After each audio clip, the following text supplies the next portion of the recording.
एक और नए दिन, नई सुबह, नई रोशनी के लिए और परमेश्वर के वचन के लिए हम प्रभु का धन्यवाद देना चाहते हैं।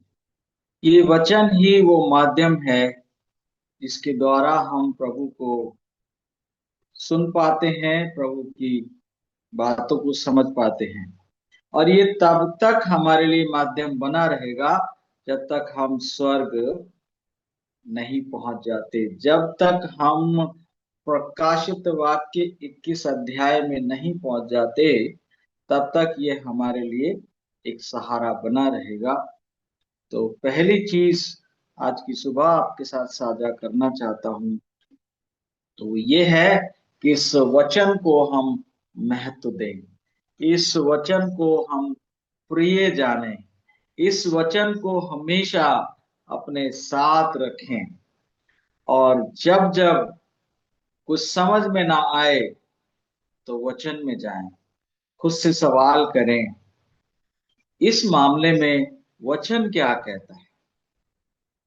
हम लोगों के साथ चलते फिरते हैं, उठते हैं, बातचीत करते हैं, और कई बार कुछ ऐसी बातें होती हैं जो हमारे समझ में नहीं आती हैं, हमें विचलित करती हैं, बेचैन करती हैं। तो हमारा सवाल होना चाहिए कि इस विषय में वचन क्या कहता है, प्रभु यीशु मसीह की इस विषय में क्या राय है। यदि हम ऐसा करेंगे तो निश्चय हमारा रिश्ता हमारे परमेश्वर पिता के साथ और हमारे भाई बहनों के साथ और अधिक बेहतर होने पाएगा। इस विचार से प्रभु हम में से हर एक को बहुत से आशीषित करें। वचन में वापस अगर हम आते हैं तो आज हम नवी विपत्ति के बारे में सीखेंगे। परमेश्वर यहोवा ने मिस्र के ऊपर 10 विपत्तियां डाली ताकि इसराइल को मिस्र से निकालने के लिए तैयार कर सकें, ताकि फिरौन और उनके लोगों को समझ में आ सके कि अगर आप शासन भी किसी पे कर रहे हो तो परमेश्वर की योजना के बिना नहीं कर रहे हो। और तीसरी बात ये, ताकि 400 साल की मजदूरी जो है वो परमेश्वर के लोगों को मिल सके। आने वाले पार्ट में हम इसको और अधिक गहराई से सीखेंगे, लेकिन आज हम बात करेंगे अंधकार के बारे में। अंधकार के बारे में शुरुआत होती है कि परमेश्वर यहोवा मूसा से कहते हैं, मूसा हाथ उठाओ और मिस्र देश के ऊपर 3 दिन का अंधकार मांग लो। वहां क्या बात है, ऐसा लगता है जैसे पिता या माता और जो छोटा बच्चा होता है ना, उनके बीच में वार्तालाप हो रहा है। बेटा हाथ उठाओ और ये मांगो। और बेटा और बेटी भी कितने आज्ञाकारिता से मांग लेते हैं। मेरे प्रियो, जो पहला विचार है वो ये है आज का, कि यदि हम परमेश्वर के साथ अपने रिश्ते को मजबूत कर लें और उसकी वाणी हमको बिल्कुल साफ साफ सुनाई दे और हम वही करें जो परमेश्वर चाहते हैं, तो हमारे जीवन में खुशहाली होगी, आनंद होगा, शांति होगी।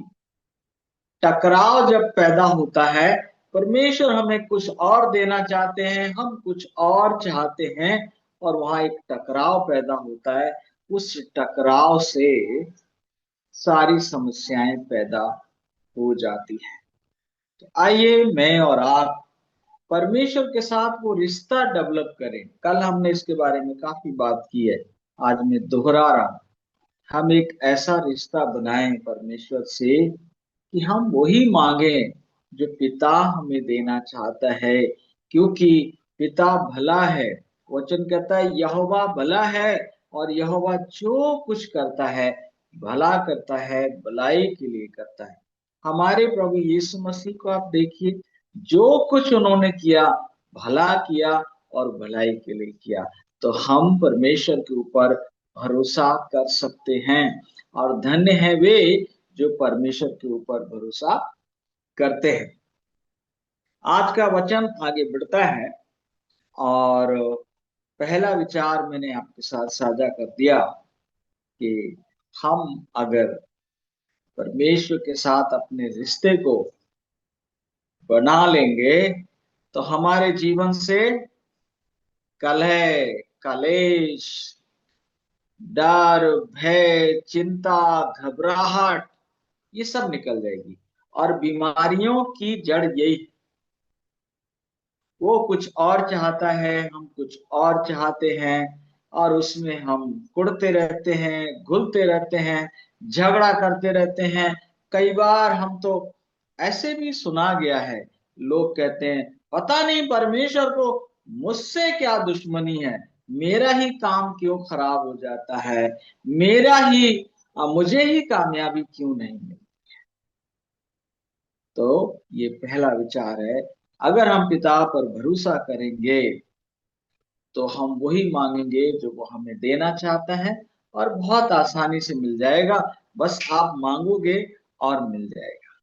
जब मूसा ने हाथ उठाए तो 3 दिन नहीं लगे, 3 सेकंड का टाइम भी नहीं लगा। उन्होंने हाथ उठाए और हो गया। ऐसे ही हो जाएगा मेरे और आपके जीवन में भी। प्रभु यीशु मसीह के आप जीवन को देखिए, उनकी कोई भी पब्लिक प्रेयर जो है वो 2 सेकंड 3 सेकंड से बड़ी नहीं है। छोटी सी प्रार्थना, हजारों की भीड़ थी, हाथ उठाया, पिता मैं आपका धन्यवाद देता हूं, और बस हो गया। लाजर की कब्र के सामने खड़े हैं प्रभु, और कह रहे पिता मैं आपका धन्यवाद देता हूं, आपने मेरी सुन ली। दुष्ट आत्माओं के लिए क्या बोलते थे वो? Shut up and get out. चुप रहे और निकल जाओ, निकल जाती थी। अंधे को बोला देख तो देखने लगा, गूंगे को बोल तो वो बोलने लगा। कुछ एक उदाहरणों को छोड़कर, जहां प्रभु ने मिट्टी सान कर किसी की आंखों पर लगाई या घर से बाहर निकाल कर ले गए, वहां हो सकता है 10-5 मिनट का टाइम लगा हो। लेकिन याद रखें, पहला विचार बहुत ही पावरफुल है। परमेश्वर के साथ रिश्ता डेवलप करिए, परमेश्वर की इच्छा को जानिए, और फिर परमेश्वर की इच्छा के अनुसार मांगिए और स्वीकार करिए और धन्यवाद करिए।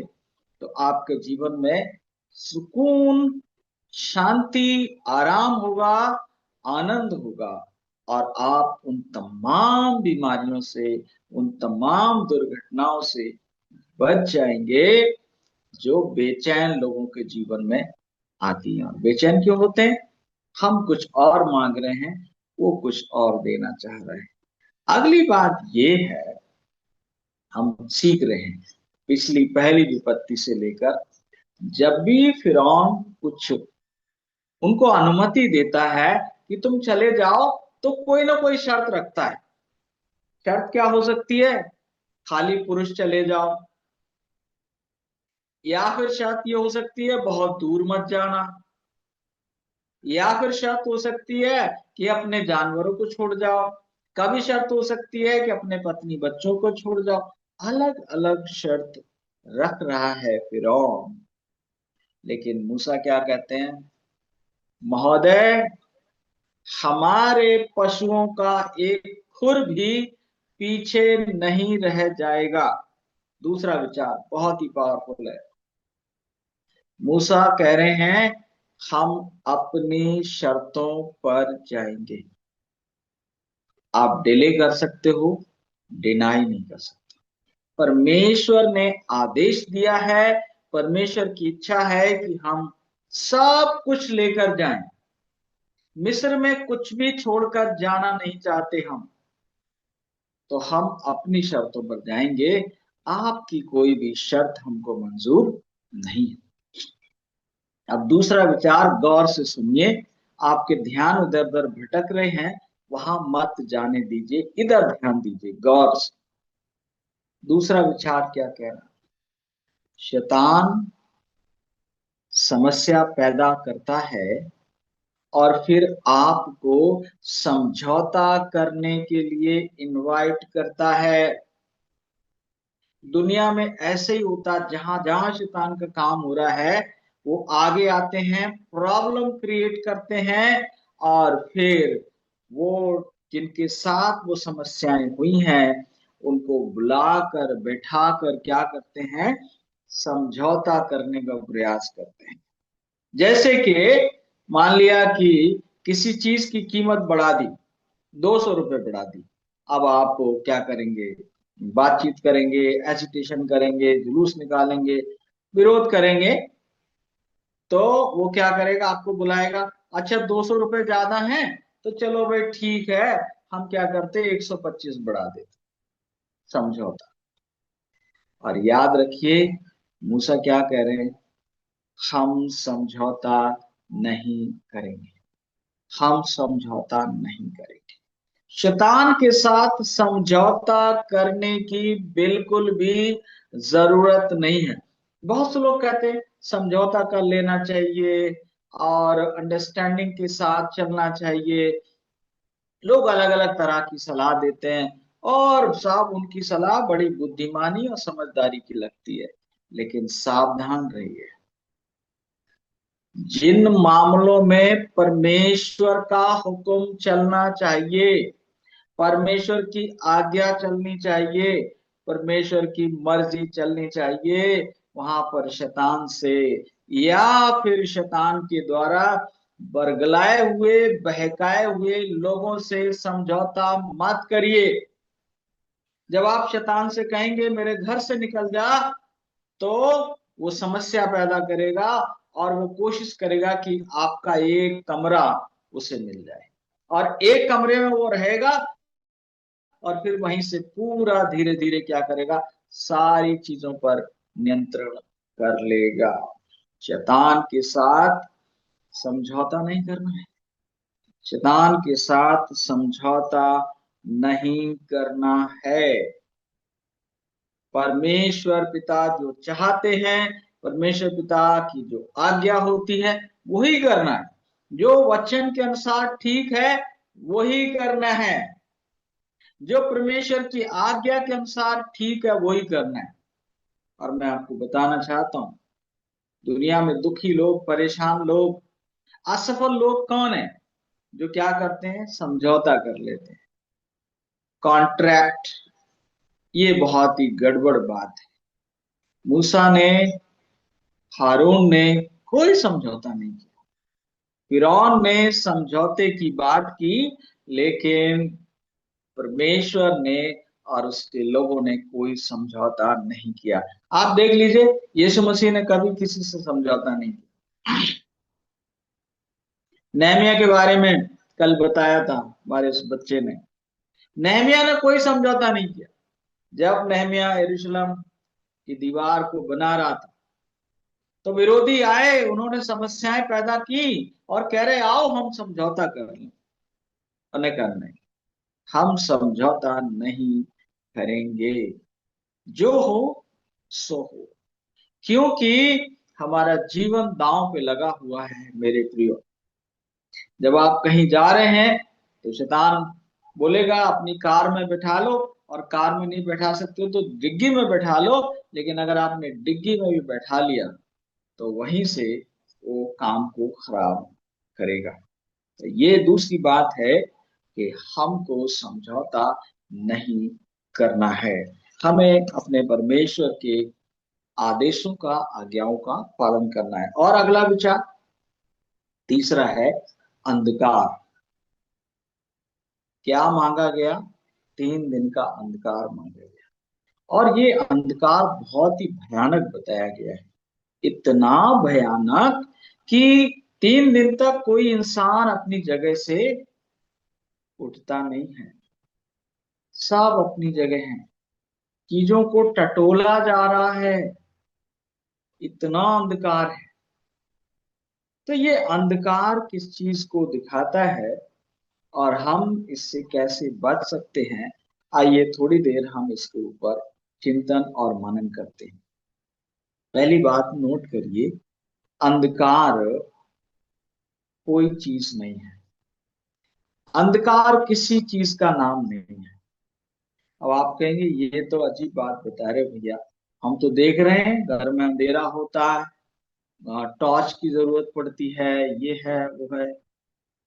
सही बात है, आपको जरूरत पड़ती है, लेकिन अंधकार कोई चीज नहीं है। अंधकार प्रकाश का अभाव है। प्रकाश नहीं है तब अंधकार है। अज्ञानता ज्ञान का अभाव है। अगर कोई अज्ञानी है तो क्या है, वो ज्ञान से महरूम है, वंचित है। असत्य क्या है, सत्य का अभाव है। अगर आपके कमरे में अंधकार है, अगर अंधकार कोई चीज होता तो आप क्या करते? बेटा जरा लाठी लाओ, अंधकार को भगाना है। कमरे में आके बैठ गया, वो है ही नहीं, कुछ नहीं। आप अंधकार को भगाने के लिए ना तो शराब देने की जरूरत है, ना गाली देने की जरूरत है, ना गुस्सा करने की जरूरत है। बस लाइट ऑन करने की जरूरत। लाइट ऑन करिए और अंधकार गायब। इसी तरह से गरीबी, अभाव, अभाव एक मानसिकता है। संपन्नता का अभाव गरीबी है। अच्छाई का अभाव बुराई है। सेहत का अभाव बीमारी है। अगर कोई बीमार है तो उसे क्या करने की जरूरत है? लाइट ऑन करने की जरूरत है। लेकिन हम क्या करते हैं? लाइट ऑन नहीं करते, अपनी आंखों को नहीं खोलते। जो सिस्टम बनाया है बस उसमें कूद जाते हैं। जरा सी बुखार आया और बस हाथ पैर फुला लिए और डर गए और घबरा गए, और भैया ये दे दे और वो दवाई दे दे और ये खाना दे दे। हम धोखा खा जाते।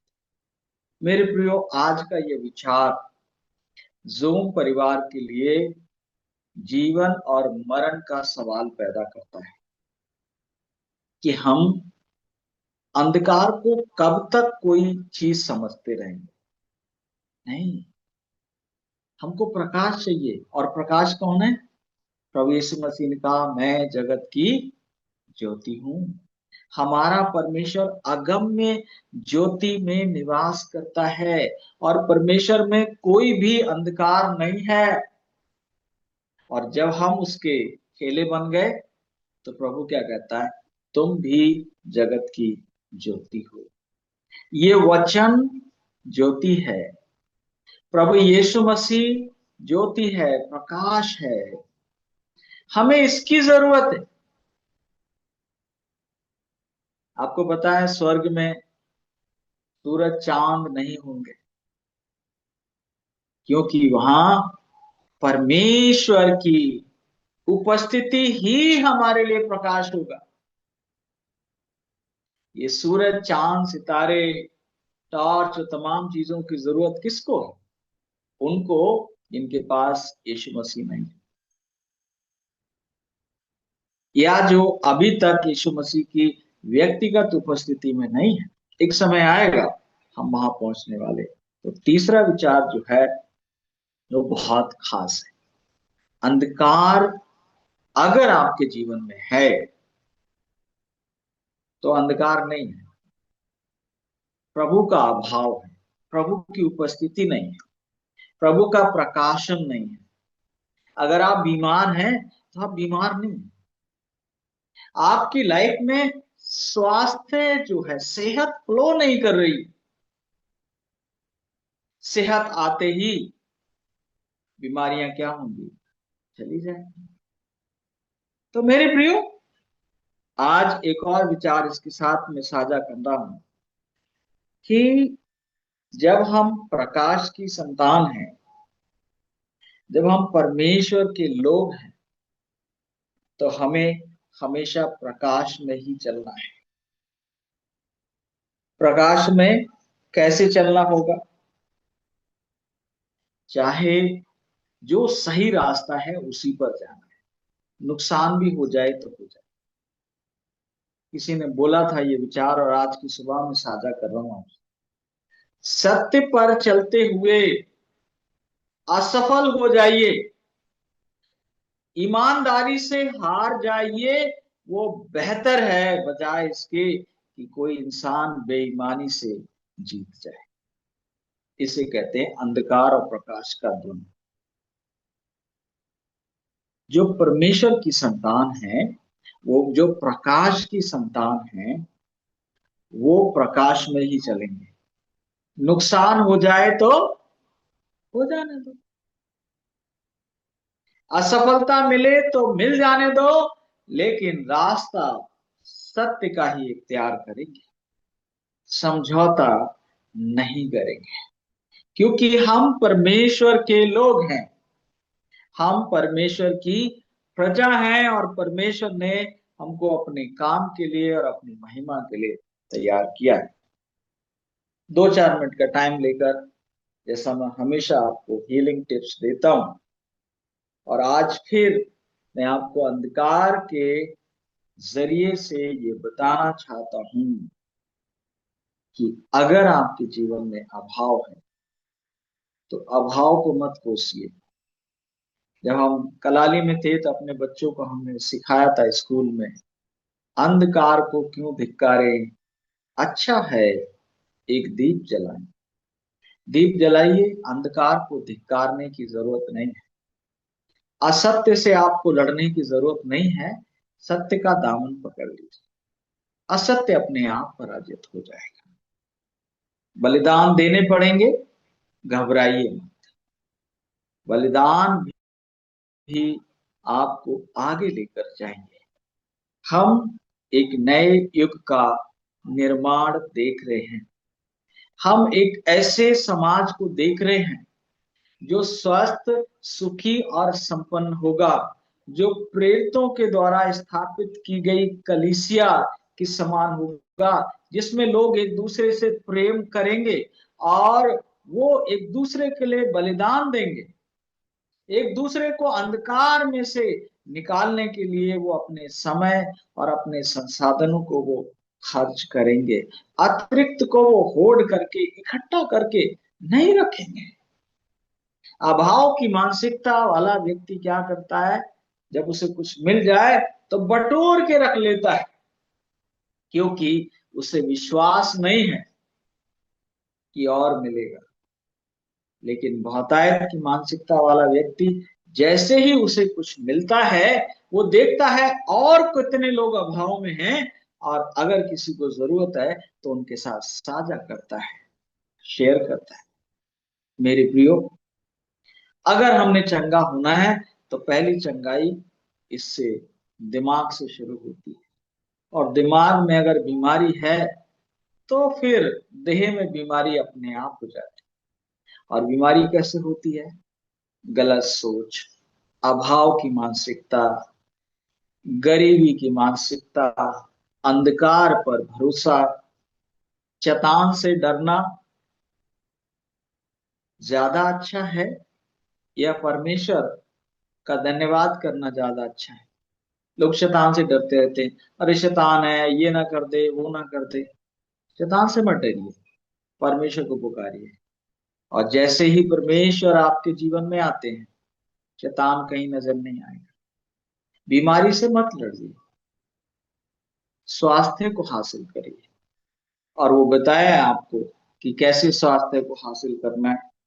अपनी सफाई पर ध्यान देना है, भोजन पर ध्यान देना है, आराम पर ध्यान देना है, और सक्रिय जीवन जीना है। केवल 4 चीजें हैं स्वस्थ, सुखी और संपन्न होने के लिए। सफाई हो घर की और वातावरण की, सफाई हो दिमाग की, सोच की, सफाई हो शरीर की। भोजन वो जो पाप से पहले परमेश्वर ने दिया था, वो भोजन जो जीवन देता है। विश्राम रात सोने के लिए दिया है।